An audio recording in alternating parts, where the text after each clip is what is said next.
గంగాధరుని పాలభాగంపై విభూది రేఖలు. జీవాత్మ పరమాత్మలకు సంకేతాలు.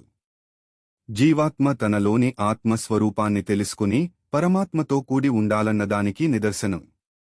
జీవాత్మే పరమాత్మ అన్న సత్యాన్ని, జ్ఞానాన్ని తెలియజేసేదే త్రినేత్రం. అది మన పాలిట జ్ఞాననేత్రం.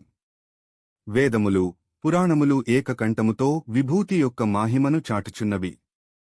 భస్మస్నానము చేసినవారు సర్వతీర్థాలు చేసిన వారితో సమానము. భస్మధారణ చేసిన వారికి దుష్టగ్రహములు, పిశాచములు, సర్వరోగములు, పాపములు సమీపించవు. ధర్మబుద్ధి కలుగుతుంది. బాహ్య ప్రపంచంజానము కలుగుతుంది. విభూది నొసట ధరించి శివపంచాక్షరి మంత్రము ప్రతిదినము పఠిస్తూ ఉంటే లలాటమున బ్రహ్మవ్రాసిన వ్రాత కూడా తారుమారు అవుతుంది.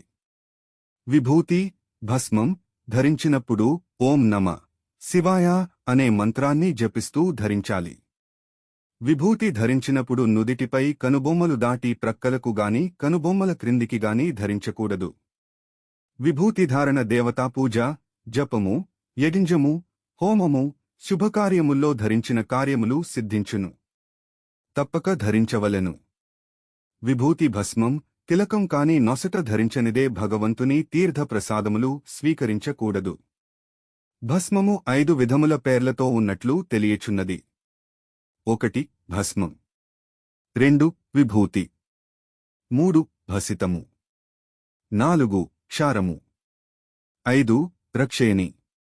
పేర్లతో చెప్పబడుచున్నవి. 1 విభూతి కపిలవర్ణము, 2 భసితము కృష్ణవర్ణము, 3 భస్మము శ్వేతవర్ణము, 4 క్షారము ఆకాశవర్ణము, 5 రక్ష రక్తవర్ణము కలుగియుండును. బ్రహ్మాది దేవతలు, నారదాది మహర్షులు, సనక సనందనాది యోగులు, బాణాసురాది దానవులు శివునిపై గల భక్తి భావములతో నిత్యం భస్మస్నానం చేసి పాప విముక్తి పొందారు. ఓం నమ శివాయ అనే మంత్రముతో భస్మమును అభిమంత్రించి వంటిపై ధారణ చేయవలెను. త్రిపుండ్రములను ధరించవలెను. శిరమున, నుదుట, కర్ణమున, కంఠమునందు, భుజములందు ఈ విధముగా 15 చోట్ల త్రిపుండ్రధారణ చేయవలెను. కుడిచేతి నడిమి 3 వేళ్లతో ఎడమ నుండి కుడివైపునకు, బొటన వేలుతో కుడి నుండి ఎడమవైపునకు త్రిపుండ్రములను దాల్చవలెను. శివపూజ సాధకులు అందరూ తప్పక ఈ విధముగా భస్మధారణ చేయవలెను. నిత్యము ఈ విధముగా ధరించడం వలన సమస్త పాపములు నశించును. గంగా, యమున, సరస్వతి సంగమ స్నానము వలన కలుగు ఫలితములు ఈ భస్మస్నానము వలన కలుగును. బ్రహ్మ, విష్ణువు, ఇంద్రుడు మొదలగు దేవతలు ఈ భస్మ స్నానము వలననే గొప్పవారేరి.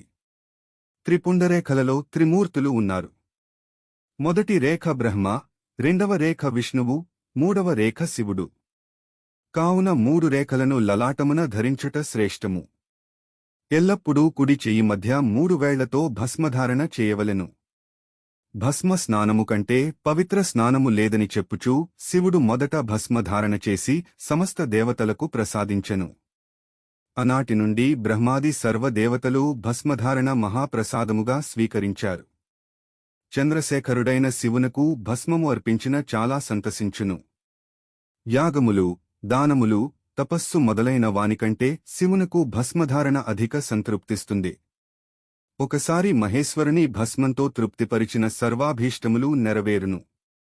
విభూదిని ఎందుకు ధరిస్తారు?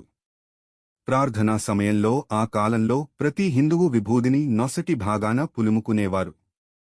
విభూతిలో ఉన్న ఔషధీయ గుణాలు ఈ అభ్యాసాన్ని అర్థవంతం చేస్తుంది. స్వచ్ఛమైన విభూతికి ఎన్నో శుభలక్షణాలు ఉన్నాయి. స్వచ్ఛమైన విభూదిని పొందడానికి మొదట గడ్డి మాత్రమే తినే ఆవు పేడను సేకరించాలి. ఆ పేడను ధాన్యపు పొట్టులో శివరాత్రి రోజు కాల్చాలి. కాల్చిన పేడను నీటిలో కడిగిన అనంతరం ఆరబెట్టాలి. ఆ పిమ్మట దానిని పరమేశ్వరుడికి అర్పించాలి. ఈ విభూదిని శుభ్రమైన చోట పెట్టి వాడుకోవాలి. విభూదిని తడిపిగాని, పొడిగా గాని వాడుకోవచ్చు. విభూది శరీర ఉష్ణోగ్రతను అదుపులో ఉంచుతుంది. హిందువుల విశ్వాసం ప్రకారం విభూదిని ధరించడం వల్ల శివుడు ప్రసన్నుడవుతాడని విభూదిని నుదురు, మెడ, భుజాలు, చేతి మదిమలు మరియు మోచేతుల్లో ధరిస్తారు. జ్వరంతో బాధపడుతున్న వాడికి నుదిటిపై తడి విభూదిని పూస్తే శరీర ఉష్ణోగ్రత తగ్గుముఖం పడుతుంది.